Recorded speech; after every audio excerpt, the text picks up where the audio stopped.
that new idea that you've got. Microsoft Reactor connects you with the developers and startups that share your goals. Learn new skills, meet new peers, and discover the latest in technology. Events are running around the clock, so join us anytime, anywhere. Reactors are communities to connect. We want you to meet real developers and entrepreneurs just like you. Here you can get skilled up and learn from our product experts in the Microsoft Cloud and in open source. So watch us on demand and share your own perspective as we live stream in communities all around the world.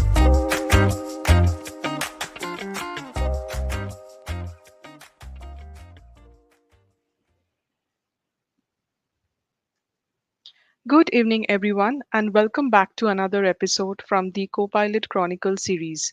My name is Rashmita, and I am the event planner for Microsoft Reactor India. I'm here today joined by our very own host, Kamal, and our special guest speaker, Dinesh. But before we start the session, I would request you all to read our code of conduct. We are all here to learn together, so please be respectful of other people's views, understanding of differences, being kind and considerate in the way you engage. The chat section is open throughout, and we do encourage you all to participate. Our speaker will answer all your questions during the session, so please feel free to drop all your questions in the chat section. With this, let me bring in Kamal into the stream, and thank you all once again for joining and enjoy the session. Over to you, Kamal. Hi, thanks, Rashmita. So, good evening, everyone. Thanks again for joining for another episode of Copilot Chronicles. Thank you so much for all the overwhelming response that we've been receiving and the people showing enthusiasm with a lot of interesting topics that they're suggesting and a lot of interest of stating that they would like to be a part of this series. So, thank you so much. We're definitely considering everybody because this episode or this series is all about uh, knowing about what's happening in the Copilot bubble and sharing your knowledge, whether it in terms of the tech stack or in terms of the language behind it, or any product or use cases, or even the errors that we would like to discuss. Because at the end of the day, as a developer, when you're working, you might have been stuck with a similar error, right? So, how did you kind of solve it? What were the solutions that you tried, and how did you kind of tackle it? So the series is all about it, discussing, sharing, connecting, and exploring. So without further ado, let me introduce today's topic where until now we've been talking about Copilot. We're seeing the visual part of it, where the prompt, the moment I enter the prompt with these filters, I get the response. What I can do using Copilot, whether how to create a custom Copilot, what are the benefits of it, how it makes a job easy, the automation part. But nobody spoke about, I mean, everybody gave a very little glimpse about it, but nobody got or dwelled deep into the behind the scenes of it. That is the artifacts, the challenges of converting the natural language into the queries, because in the back end, this is what is happening, which is then kind of transformed into your visual part. That is what we see as a user, the prompt, the responses, all the part. So today we have Dinesh, the product manager from Kisflow, who's been almost 11 years into B2B SaaS industry. And he has a strong passion towards data, analytics, AI, and kind of getting into this low code, no code environment mode. So he's going to kind of discuss about the extensive research part of the SQL queries, the natural language interfaces integrated into the database. So today's session is going to be a very different, not like the usual slides. He's going to get into the real world tools, real world exploration part of it. So without further ado, Dinesh, welcome to the show. Thanks a lot, Kamal. Yeah, thank you so much. Thanks for being a part of Copilot Chronicle series. The day is yours. Please go ahead, and we're looking forward to see what interesting do you have to discuss and learn from yours. Sure, Kamal, sure. Thank you. I'll share my screen. It will be entire screen. Give me a minute.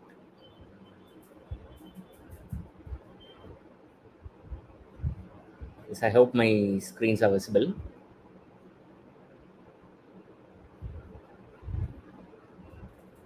Is my screen visible, Kamal? Yes, Dinesh, I can Yes. see. Okay, yeah. Yes, as Kamal gave an intro, rather than product demos, which which will be able to understand from anywhere, like uh, uh, from the product showcase or any kind of sessions like this. I thought to do something different. What is the underlying real challenges that exist in Copilot actually, right? So a single search box could be looking very simple. When we say www.google.com, it is going to just show the single text box, right? User types in something and he gets the relevant result, but behind the screens millions of things are happening. Likewise, the same in this Copilot also. Power Platform has very powerful Copilot, but how this transition is happening, how Copilot is able to convert the natural language statements which we give to something productive based on the tool, right?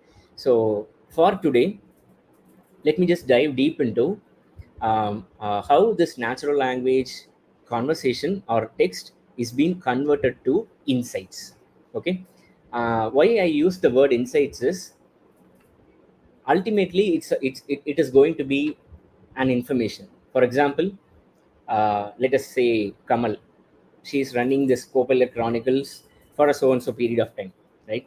So at some point of time, she would need to understand how this is going well, right? So for this, how Kamal would be doing? What are all the steps Kamal would be taking? She might be extracting the data from YouTube. How many videos, how many sessions that has been published, how many attendees have registered, how many sessions are being available in YouTube, and the number of views, the number of likes, and the type of comments, and any other direct feedbacks which users are giving. All these are collected set of information. Let us assume that Kamal has collected all those information and she is using Power BI. Okay, and of course we all know that in Power BI we'll be able to connect different data sources. We'll be able to create reports, pie charts, table, pivot, and all those things. Fine, but just think from Kamal's angle. Instead of curating all these reports, right? Before creating reports, something else Kamal need to do. First, he need to do the data modeling very well, right? Because the same session which you are attending, it has been registered via meetup.com, but it has been hosted in YouTube. So it is going to be two different data sources. So first, these two data sources need to be joined together via some kind of a primary key, right? So Kamal first need to do those data modeling part, and then only she need to create report. Again, create report. She need to create a tabular report, session, number of attendees, number of people who turned up, number of likes, number of positive comments, number of negative comments. You need to prepare all those things, right? Rather, just Kamal is asking, hey, how about the last? Can you summarize the last 3 months sessions? What are all the sessions that went very well? What are all the sessions that didn't went well? Which session has the most response in YouTube? Which session has most registrations but not didn't have much attendees? Like that, if Kamal is able to converse with the data, then she will be able to get more insights. Even though a person like Kamal or someone who is technically good, who can create the data model or who can create a report, but the power of natural language takes the picture to a greater level, right? So today it is going to be um, an underlying discussion how such a kind of natural language to insights the system is working, what are all the challenges, and how the such challenges can be overcome, right? So with that, yes, this is me. Professionally, I work as product manager in a company called Kissflow for the reports and analytics module. On the other side, from on the community side, I'm a Microsoft MVP for the data platform category. So yes, everybody are now using ChatGPT. There is no meaning of asking how many of you are using ChatGPT or Claude or any such kind of tools. Everybody is using, definitely. So those ChatGPT are all the tools. They have redefined the Google search, right? Of course, many of you have reduced the Google search and started to use ChatGPT. Like, hey, there is a new project that is coming up in blockchain, but I'm a front end developer. I don't have much idea of blockchain. Can you help me? ChatGPT is able to give answer in terms of that persona, right? So this is general data analysis. Likewise, OCR. Earlier, if some information is available in PDF or if an invoice is available in PDF, either the user has to manually do the digital entry into his system, or there were some extensive and expensive tools which helps to extract the information from PDF and load it into a respective form. But again, with the advancement of LLM, with the advancement of generative AI, that extraction of data from any kind of file became much easier, right? That is why you are able to upload a PDF, ask questions to ChatGPT, and you are able to get answers. Likewise, data analytics space is also evolving into a new angle.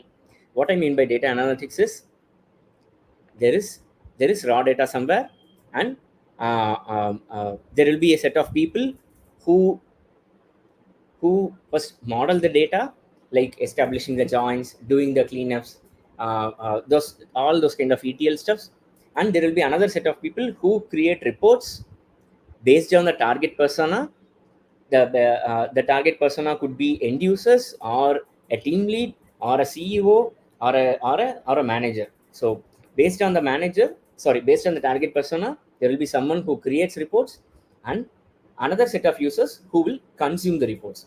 They'll just play around the dashboard, click the filters, uh, uh, uh, click the overall filters, click on the report, and doing all the stuff. This overall space is also changing, right? So how Google search is changing towards ChatGPT way of getting information. The same way, this data analytics also is getting changed. It is not something like connect to a data source, upload your data, prepare the data model, create report, publish report, share report. This is the typical journey. But if you literally ask someone who comes after 5 years into the industry, right? They don't even I'm just expecting that they don't even remember, or they don't even think on a first angle that this is going to be the action. It's not going to be that connecting the data, creating report, pull the chart report, configure measure, configure dimension. It's not going to be the first place of thing. It is going to be, how can I better ask questions? Okay, this is the data. What is the requirement? What are the questions I can ask? How better I can get the answers? That is what going to be the first first set of questions that is going to come for the future generation, right? So yeah, and yeah, one more thing, guys.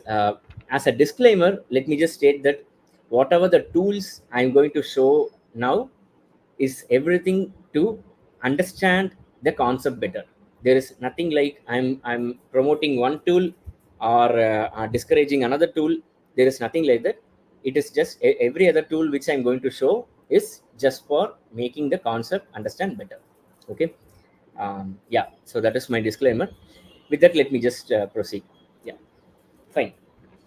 So why do I say that data analytics is evolving and it is traversing into a new angle, right? Before going to that, let us try to understand the problem first. First, during the 2010 year, around that time, mostly who are in the industry at that time, you would definitely remember this big data boom, right? So there were Hadoop is coming, Spark was coming. So everybody were telling that, okay, now storing or analyzing very big data is going to be very easy. It's not. It is going to be a killer thing, right? It was to a very, very big height at that point of time, right? Yes, it is. It has failed to some extent, but what became possible is collection of humongous amount of data, storing humongous amount of data literally became possible with commodity software.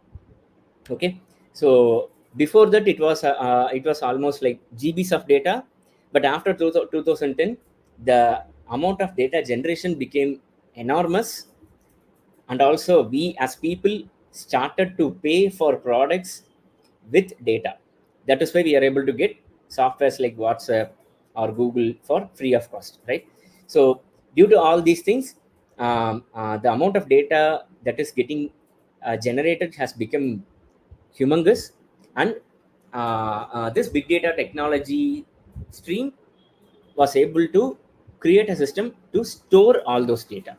Okay, yes, okay, storing is fine, but what after that? Just with storing the data, it's not going to be enough, right? The insight has to be generated from that data, right? So that became an not fully solved problem. It was able to do better in some extent, but not fully solved. Okay, because if you just imagine the theme of big data itself, you will be able to store structured, semi-structured, and unstructured data all in one place, with a cheap storage cost and all those things. But what is the use of that? You need a collective mechanism where you can get the insight among all the relative data, or even though it is of different types. Okay, just one thing that comes into my mind is, let us take Iron Man movie. Okay, Avengers movie. In that, when Iron Man's character was introduced, Iron Man would simply ask the Jarvis, which is supposed to be the AI agent over there, right? So he'll be asking like, "Hey, what is the status of Hulk? Where is Hulk?" Right? Immediately there will be a screen popping up. It will be showing like, Hulk has traveled to so and so places, 1, 2, 3, 4, which is nothing but a tabular data, textual data, structured data, right? It will be showing, and on a screen next to that, it will be showing some video clips. Hulk has did so and so devastations in respective areas, and respective data loss has happened. It is something that it is able to pick the relevant video file on the same stream, same relevant for the question, and it is able to display, and it's also able to display the amount that it has incurred as damage. Maybe it could have fixed from some news, public information or something, but just imagine something like that. Just storing the data is not enough. A system should be there which should be accessible, and it should be able to fetch insights across multiple types of data. What multiple types of data? Structured, semi-structured, and unstructured as well. The relevancy should be matching across all types of data. Okay, so once again, I don't say that it has not happened. It has happened, and a lot of new concepts have emerged, which we call as data lakehouse, data fabric, and those concepts have been coming up even before this generative AI as well. But it is not fully optimized, or not able to be adoptable by many people. It was able to be adoptable by very few enterprises only. Okay, so with that, let me just come back to the concept. What is that data analytics getting transformed into new angle? Okay, so let me just show a couple of demos with Power BI, how it was being there before, and what Power BI is promising with Copilot in future. Okay, so I'll just switch towards this. Yeah, so I hope people are able to see my Power BI screen. This is just a very sample sales data, which you can imagine, right? So, okay, instead of this, I'll just share in such a format itself. So it is fairly sales data, order ID, order name, shipping details, customer ID, customer name, what is the order he placed, how much sales amount, and all those basic steps. Okay, so I have this data. Okay, I uploaded into Power BI. What next? Power BI already have this feature, something called as auto create report. Okay, if I click on this, it will directly create the report. That's all. It will not be asking us anything else. Whatever I say now is what that are present already. It has been there for a few years. Okay, so it has simply created a report for me. It didn't ask me for whom it need to create. Like, I might be a sales manager, or I might be a CEO, or I might be a sales executive, end-level sales executive, right? So it didn't ask me any persona. Based on the data that is available, it has directly just produced the data. Okay, so if you see here, it has populated a couple of charts, because in most cases the date will be in the x-axis, and something like a number format will be in the y-axis, right? But in this case, if you could see, it is showing me as count of postal code, right? So postal code is something that it is a postal code. Like, for example, if it is Chennai, it is 600003. There is no use of postal code here, right? Maybe if it would have produced me something like over the year, what is the sales has happened, like something. Even this is relevant. Over the year, how many orders has been placed over the year, how many unique product that has been ordered, something like it has produced. But it is also of course, AI is all about hallucination. So okay, this is not AI, this is before AI. So this ML engine is able to create reports to some basic level. That's all, right? So coming back, now when there is already this feature, why something like Copilot is needed for Power BI at all, right? So for that question, once again, the answer is users context is needed, the target user persona is needed, and many other factors are there, right? Only then the set of reports that has generated will be making useful for the person. Okay, so there are few other set of features are also there, so which you could see the something like get insights. From this chart, if I click on get insights, it will simply fetch me a set of anomalies, right? So this seems to be normal, but sudden spike seems to be an anomaly. Likewise, a sudden dip was also seems to be an anomaly. That is what it is showing me. So there are two anomalies, one in 2017 and 2018, right? Or other way, I can also ask it to summarize the data, right? Summarize this whole chart. So there are a couple of features in this, right? So what I'm going to do is, now let me show what you have with respect to Copilot.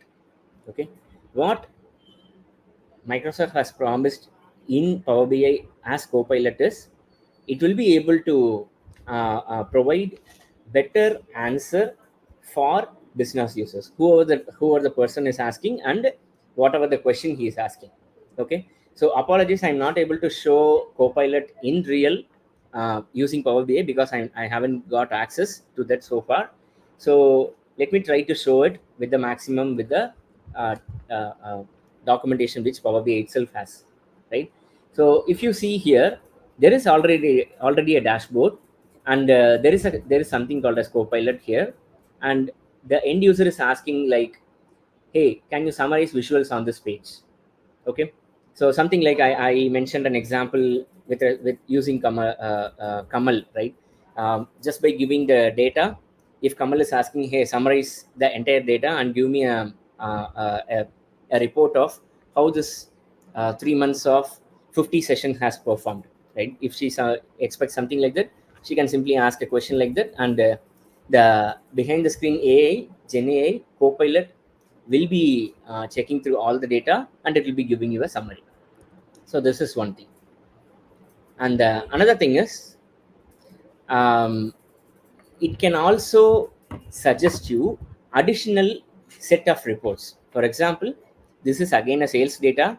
There are few set of reports, something like say sales amount by country, sales amount by category, and all those things. Copilot will be able to suggest you additional reports which are relevant to these set of KPIs. Okay, so this is another feature. And one another feature is, so it can be a narrative as well. So you can create a narrative and you can place that narrative within the dashboard itself. It can itself be a widget. Okay, so there might be some case like the end user, let's say Kamal is preparing and Kamal is sharing this dashboard to her reporting person. Her reporting person might not be having complete patience or time to read through all this data, but rather Kamal's reporting person can ask a set of questions. Hey, give me an executive summary. Whether this 3 months Copilot Chronicles have performed well or not. How can we improve Copilot Chronicles? How can we allocate more budget for this? How can we bring in more speakers? Like that, the executive can ask, right? So that is one thing.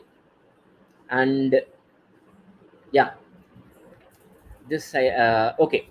Now I have mentioned like, okay, Power BI is able to prepare you insights and all those steps. Okay, that is one side. On the other side, how come Power BI will be able to know Kamal's context? Kamal, right? Kamal is a person who is working in Microsoft in a designation, right? So how come Power BI will be able to know? Because Power BI is a very neutral tool which just know to see the data, to allow user to play with the data, to convert the data into a set of visual, right? So to make Kamal's personal preferences or the expectation to Power BI, there need to be some layer in between, right? So that is what this synonyms to enhance the Q&A. Okay, so there is already a widget called as Q&A. I'll just show it now. This is available again. This is available since a couple of years. I don't think even before GenAI also it is there. Even in this time itself, there was something that you'll be able to query via natural language. So if I click on all these prompts are auto selected based on my data. Okay, so if I just click on this total profit over time, yes, it is able to understand the context behind it, the semantics behind it, the columns which need to be fetched, and it is able to select the chart type, and it is able to configure the chart by itself, right? So many things it is doing. Let us try one more prompt. Maybe I'll just select this one, average discount for each city. See, now it has changed to a bar chart, not a line chart anymore, because if it is a timeline range, then line chart makes sense. If it is a dimension or something like city, country, or so, then it should be something like a column chart, right? Now it is able to do auto prepare the charts for me, right? So this is already existing.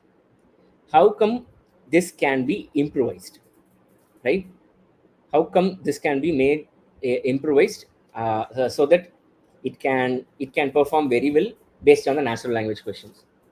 So for this, something Power BI has enhanced this Q&A widget into something called as synonyms.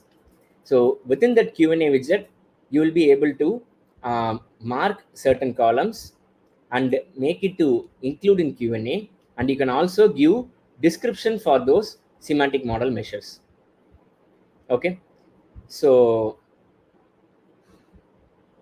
yeah, of course, current Copilot, even the upcoming Copilot which is going to get released is also has some limitations, but let us keep it aside. Let us understand more about how this Copilot can perform and how the end user get result better. Okay, so yeah, now we have seen Copilot. Now I'll jump on to the ChatGPT. Okay, so allow me to open up ChatGPT.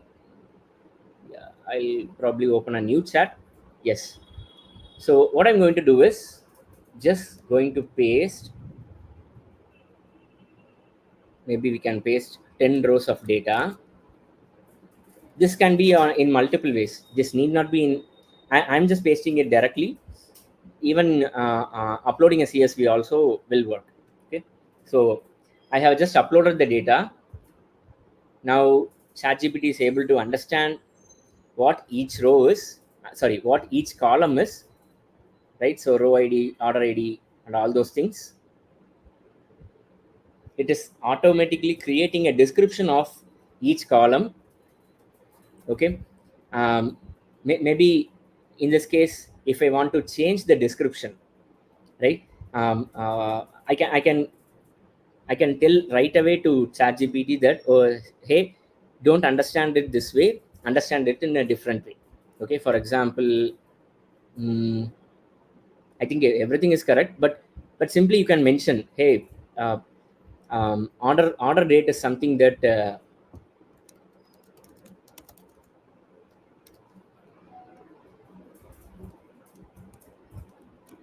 order date is not the date order was placed. I'm just reiterating what ChatGPT has understood. Understand that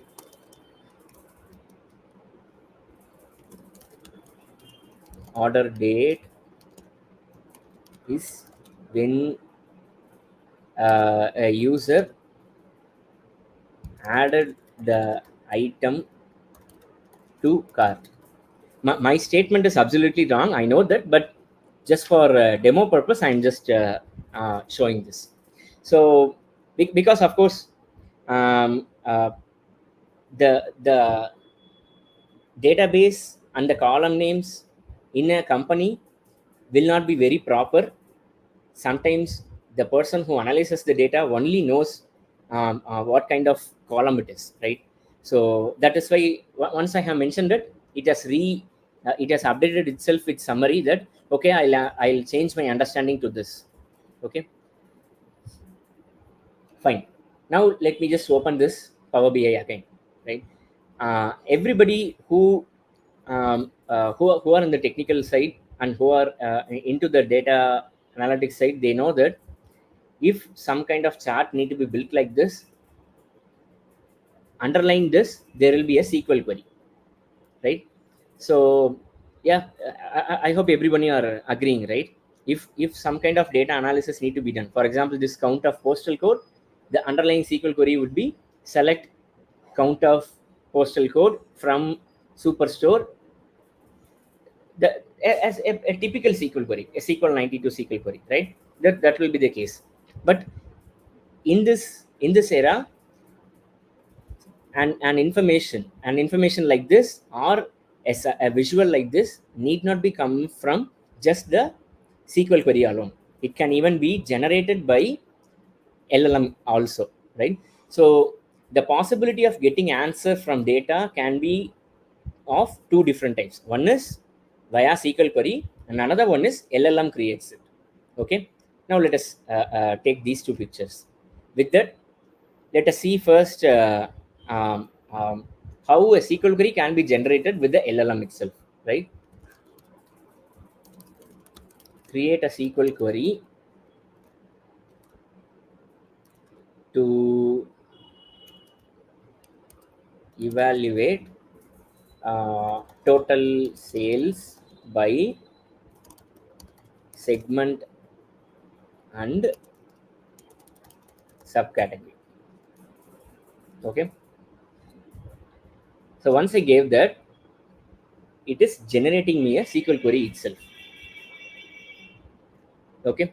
So, but here, if you see, for some reason, it is giving me the square braces over here, right? So there are chances that we can confuse the generative AI with a natural language statement to produce incorrect queries as well, right? And also this SQL query might be or might not be working in the target database, right? So the target database can be a SQL database, or it can be a PostgreSQL, or it can be a some other MySQL or Snowflake, whichever it may be, right? So there are chances it might fail, right? Now I'll ask another question. Just give me the answer. Sales by segment. That's all. Now let us see what it produces. Okay, once again it is giving me the SQL query. Evaluate and give me the answer. Don't give me SQL query.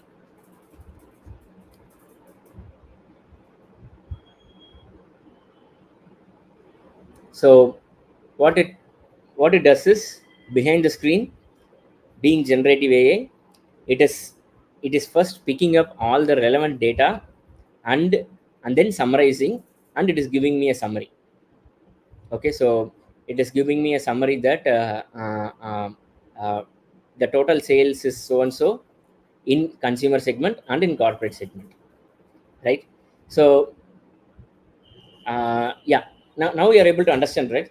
The data can be the insight or answer can be evaluated from via two ways. One is by producing the SQL query and passing the SQL query to the database and get answer. Or the other way is directly ask the AI to evaluate and get back the result. Okay, so these are the two ways. Now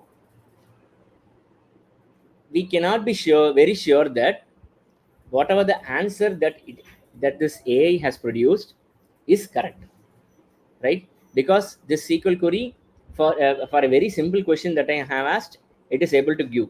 But what about this complex query, complex question, right? So there are many scenarios.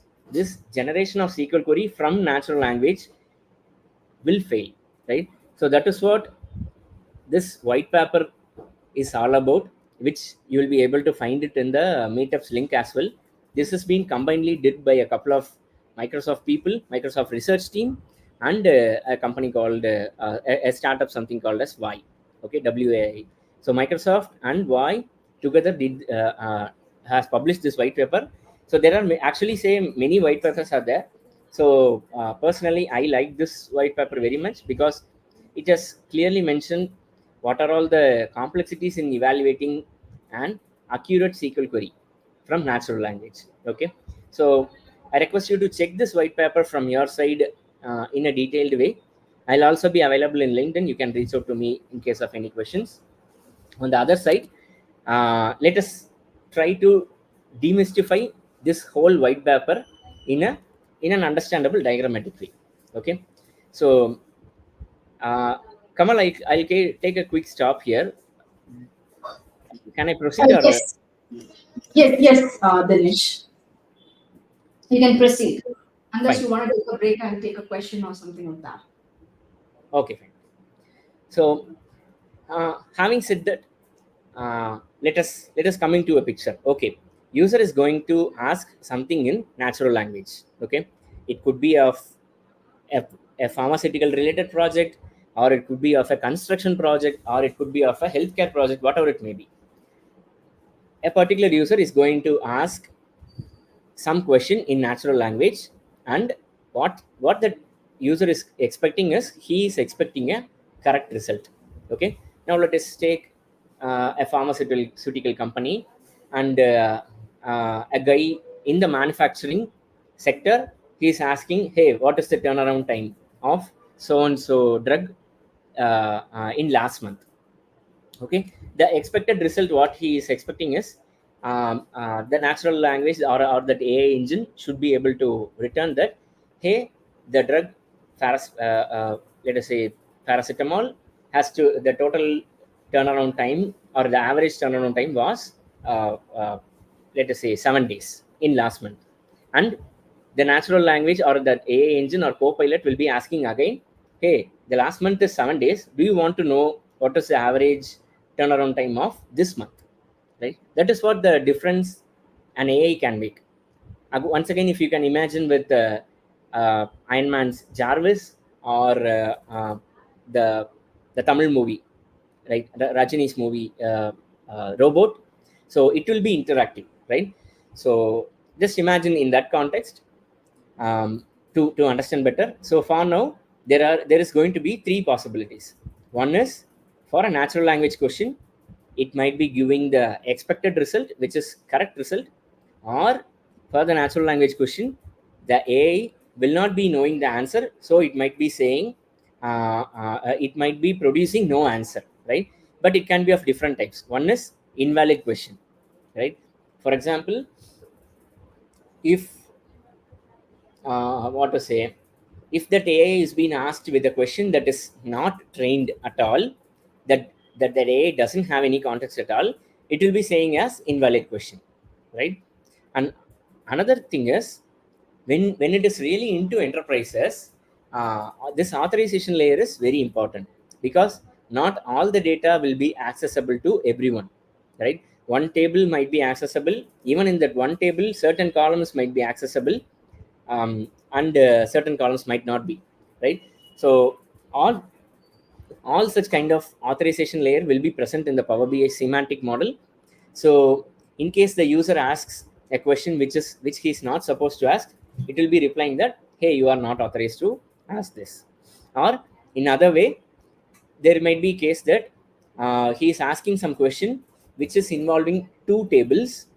For one table he have access, for one table he don't have access. Then the AI engine might say that, hey, you don't have access to this table, but you have but you have access to one table. Do you want me to proceed and give me the answer with this table alone, or you go and get authorization for this table? I'll give you answer. Like that, it can be interactive. So this is for no answer, right? So what about the third category? The third category is all about the creative thing, right? So if you go to ChatGPT or a tool something like DALI, hey, create an image where a parrot is wearing a space suit.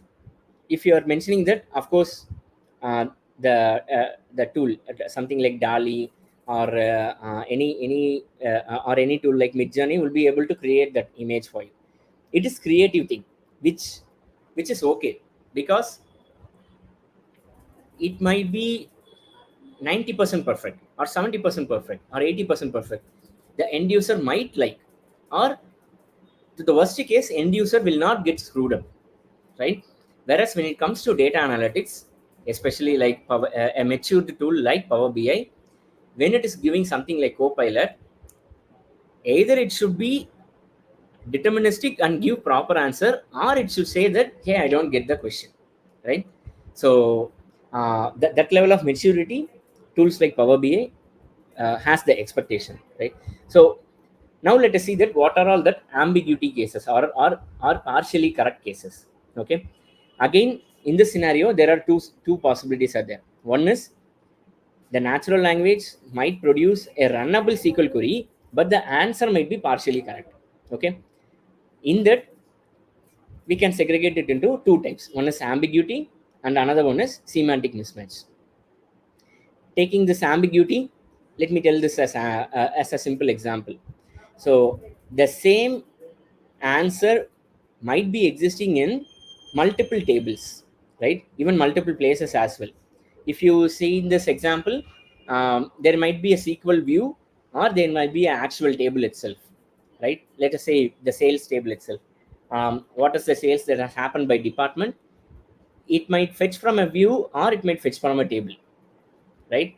The AI will think that, hey, it has brought in from the proper source, but the user might be expecting to fetch from the actual table, not view, or vice versa, right? So this is a case. Same answer, but it can exist in multiple places, and multiple possible answers also is there is a scenario. For example, there is an ambiguity mapping to the DB value itself. For example, if an user is asking, hey, what is the sales that has happened in Los Angeles, then it would be resulting with a SQL query where it might include only California or only Texas or both, because city Los Angeles is present in both California and Texas, but the end user might be expecting only in Texas or California or both. The AI engine might not know, right? So ambiguity in natural language query itself, right? So for example, the user might be asking, hey, give me the details of all sales. That's all. But there are three possibilities are there: whether he is expecting item ID, date, and price, or the user is expecting item name instead of item ID, because item ID will be unreadable format. So whether it should be an item name, date, or price, or if it is, since it is about details of all sales, whether it should be a summary of information, item name, sum of price, right? So user's intent comprehension itself is very difficult. And on the other side, there is a chance of multiple possible answers as well. For example, consider it is a support ticket data. It has been injected into Power BI, and someone is asking best employee handling support tickets. That's all. It is very vague, and it is having a meaning. It is having an intent, but it is not complete. It is very vague, right? What I mean by vague is, best employee itself is very tactical to company, right? Because if it is a support ticket in a SaaS product, the expected turnaround time might be different. If it is a support ticket created for a hardware product, something like AC or a fridge or something like that, the turnaround time will be different. How an AI can respond or rank between the employees, who would be best or something like that, right? So no one answer is right or wrong. Again, there will be an ambiguity. On the other side, there are incorrect results also possible, right? So incorrect result, what I mean is, the SQL query itself might be prepared in a different way instead of expected, right? For a very simple example would be, let us assume there is a singers table, and there are columns nothing but name, cause of death, and year. Okay, so in the singers table, actually the year column represents when the singer has published his first album. Okay, but just with relating, when it is LLM or generative AI, when it relates with singers table with all these three columns, it might even think something like, oh, okay, cause of death is there and year is there, then this year is nothing but the person when he died. That is what that LLM might be mapping. Okay, so this ambiguity mapping, because of database schema, also is possible, right? So of course there is semantic mismatch also there, but most of the questions, this will be very straightforward. For example, exactly mentioning a table which has HR data, asking LLM a finance related question, definitely the result will be wrong, right? In this case, the user itself might be doing the mistake knowingly or unknowingly, right? So these are all the different challenges that exist in converting the natural language into SQL query, right? So on the other side, converting this natural language into insights directly can be made possible by training it with proper data. Okay, so or giving the tool like Power BI with proper information, right? So what Power BI says is, it's okay. That's what I mentioned earlier. You need to give the synonym very perfectly. Okay, so what each column is all about, what each logo is all about, what each table is all about, and all those information. For this particular purpose alone, I'll open Zoho Analytics and show you how it behaves. Okay, so this is Zoho Analytics BI tool. In this BI tool, there will be something called as ZIA. Like how Power BI has Copilot, you can compare it something like as ZIA. So in ZIA, you will be able to ask questions.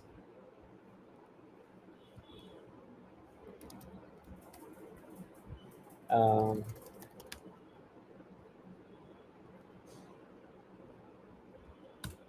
so something just randomly, I'm just giving a set of information, and it is able to understand my intent, number of unique target levels, and reorder level is 10 and 8, right? So it is able to understand the intent and produce. To improvise this accuracy, what Zia has a feature is, it is allowing the end users itself to manage the synonyms. It is asking the end users to give the synonym of what this table means, what this customer table means, right? So for example, as you see here, I have two different tables. One is order and order underscore ss. So if I can give both orders and orders ss as order related information data, but I can mention the AI engine to give highest priority to this order underscore ss and give lowest priority to this orders table, right? So next time when I ask any question, it will go and first try to get the answers from order underscore ss table, right? So this is not just table. Even for every column, you will be able to give the synonym. Okay, order underscore ss table is fine. What is row id? The subject matter expert can explain this, right? So because it is not always going to be a sales data, right? Which any layman can understand. It could be of a very complex domain specific data, something like pharma or healthcare or anything like that, right? So in this case, again, I can mention the give the columns priority, and also by default what is the function it need to take, right? For example, sales, the default function would always be sum if I ask for total sales, or give me the sales figure, something like that. But if I give the default function as average, then whenever I ask for sales information, it would do an average of sales, right? So like this, it will be it is allowing the end users who are giving the data to a BI tool to give more information. Okay, so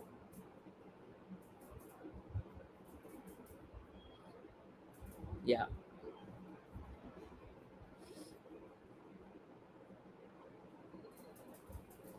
just give me a second, I'll show one more thing.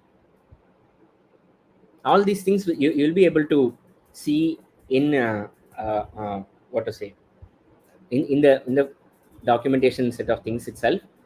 I don't have a screenshot where Power BI allows to give such kind of information. Like you will be able to give establish the relationship between different columns. For example, ship date, how ship date and ship mode are related together, right? How order date and country are related together, right? So likewise, the relation also can be mentioned, and of course helps the Copilot to answer questions better. Okay, so that is on one side. And of course, I showed you the behind the skin how this insights are getting generated. One is via SQL generation, and another one is directly LLM will be able to give you insights instead of SQL generation. Why I mentioned these two options are being researched is SQL generation, whatever the context we give, still SQL generation will have certain set of limitations, because SQL is designed in a way that there should be a set of tables, and those tables need to be related with primary key foreign key relation, or one to many one to one relation, or in some kind of other way, right? So but the data that is getting stored has been evolved in a different ways, which you all know. Like it is not just structured data. We also have semi-structured data, which is stored in graph databases, or which is stored in JSON, something like MongoDB, Elastic, and all those things. Graph databases, where there will be nodes, and between the nodes, the link, the relationship will be there, right? So how about insights from all such data as well? That is where the power of LLM comes into picture, and that is where the semantic layer and the knowledge graph comes into picture. Okay, so I'll quickly show this one. Yeah. So this is something like there are data sources. Data exists in data like CMS or external sources, and LLM sits in between and the end result, right? So just with the LLM, of course, there will be poor quality, there will be hallucination, and of course, it will not give us trust as well, right? The end user will not be having trust. Why should I go with the LLM? Let me go and directly create a report itself, like a traditional way. Whereas, if there is a semantic layer is nothing but understanding, making the LLM to understand about the data to the nearest, right? So, hey, you have the data. This is about healthcare. Each column is all about this information. This table is related with this table in this way, something like that, right? So, how closer you are able to create that semantic layer, that much perfect, accurate results you will be able to get. Okay, I'll also show one more example. Yeah. So I was talking about relations, right? So I hope this data set, many of you will be able to understand. It's a very simple library management. So book is a table, author is a table, year is a table, right? So how book is related with publisher? Every book will be having a publisher. Every book will be having an author. An author will be working with the publisher to publish the book, right? So that publisher might be an author itself. That is fine. But a author can publish a book only by working with a publisher, right? So these are all some kind of establishing the relationship between tables, establishing the relationship between columns, and in that way LLM will be able to understand it. So the same thing, each row, just imagine, To Kill a Mockingbird is a book which is being published by JP Lippincott and Company. Harper Key is the author. Harper Key worked with this company to publish this book. This company, the publisher, is located in this area, whereas the author is located in the United States. Likewise, we train the Gen AI itself with the relevant context between the tables. So this is beyond mentioning the primary key, foreign key, one-to-one, many-to-one relationship. We provide the knowledge graph to the LLM itself. Okay. So once this is being done, the what to say, the researchers promise that the accuracy will be far more richer, and the way the tools are present itself might change.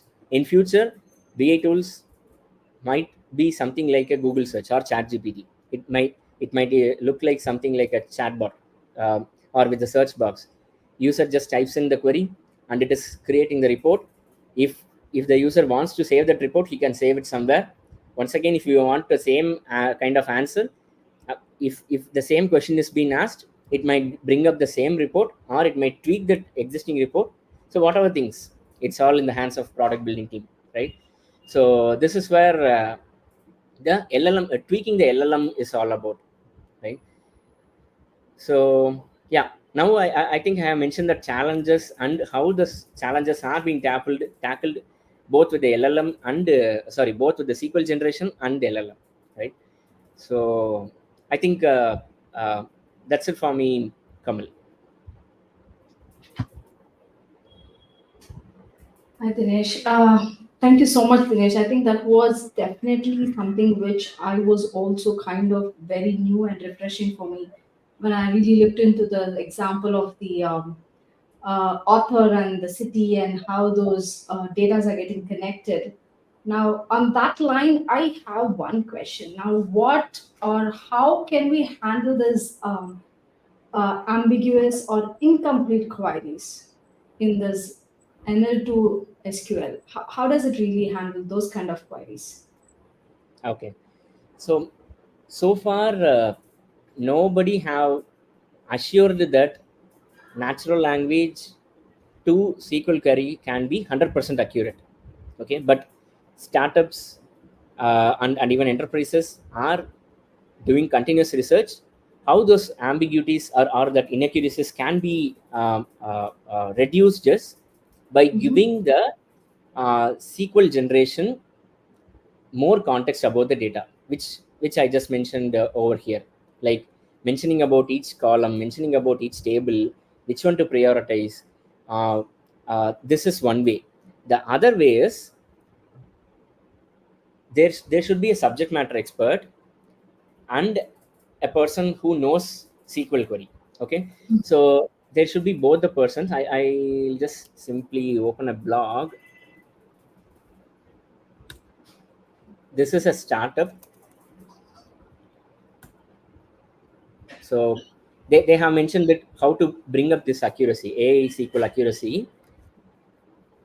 So what they have told is there should be somewhere. It is like the query, sorry, the user's question and expected SQL query. User's question, expected SQL query. Like this, there should be a data set, and that data set should be trained with that AI. Okay. Okay, so that is what they would have mentioned here, giving the context with the expected SQL query itself. Because LLM or that AI engine is being bombarded with many databases, many information. What in case it mixes the syntax of PostgreSQL and Snowflake? We don't know, right? So the same way, another possibility is what in case it might mix, it might generate a new column that is not present in that SQL. Indeed, that is my next question. What if it does not exist? Yeah. Exactly. Hallucination. Yeah. Just for the readability if it is producing, right? So there are different kinds of tackling things, Kamal. So while we are asking LLM itself, we should tell it that, hey, give me a SQL query by fetching columns only from the schema. Don't create new columns. For different problems, whatever the problems I have mentioned, there are individual solutions which the team is working on. But the ultimate thing is giving the relevant context for the particular LLM. Okay, so which you can find it here as well. So how to harden the model itself, how better it can be hardened so that it is giving better accurate results. Okay, so in this, Yeah, if you I think see if the you kind of go through that white paper, I mean, read it, understand the beauty of it, the kind of exactly. research they have done, their outcomes, I think that would give a more clear picture if you really want to go one or two layers behind the scenes of the Copilot and see what Exactly. exactly happening. Yeah, and one other reason is um, we can use Copilot, but only if we are able to understand the underlying nuances, something like this, we will be able to create a production ready application. Right now, many POCs, many applications are getting created, but everything is on the POC level. Very less projects are moving to the production level because of this accuracy problem. I'm not just talking about this natural language to SQL.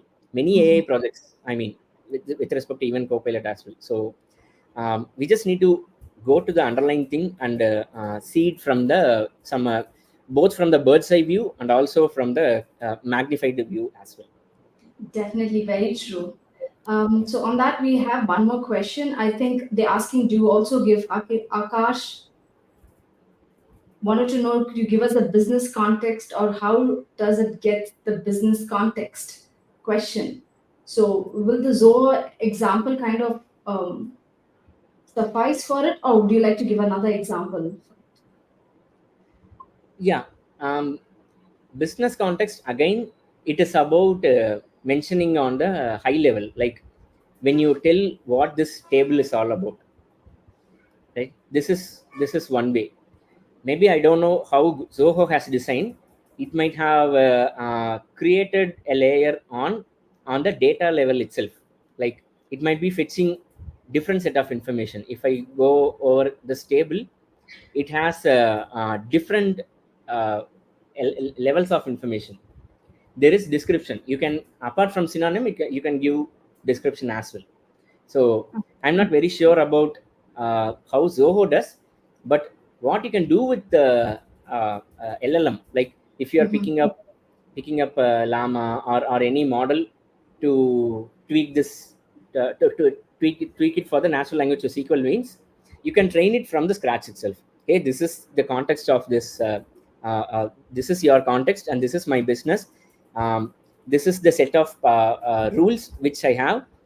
This is the security layer, and all those things. You should be training it from scratch. All right. Okay, I think we're almost done with the questions. And Dinesh, thank you so much for being on the show. Glad to have you. Definitely, today's topic is one of my favorite topic because it kind of went very deep into the Copilot side. So, looking forward for more sessions or more analysis of white paper. Definitely would love to have you again. So, audience, if you're really interested to have some discussion on some of the white papers, or if you want to know more about it, please do let us know in the comment. And thank you so much, Dinesh. Glad to have you on the Copilot Chronicle series. And Paraharsha, welcome. Thank you so much for joining. Yes, I do remember you from the Global Copilot Summit, Hyderabad. Glad to see you on the show. Looking forward for more shows and more meets with you. Thank you so much. And thank you, Rashmita, for being a great host. And yeah, good evening, everyone. Thank you for the opportunity, Kamal. Thank you.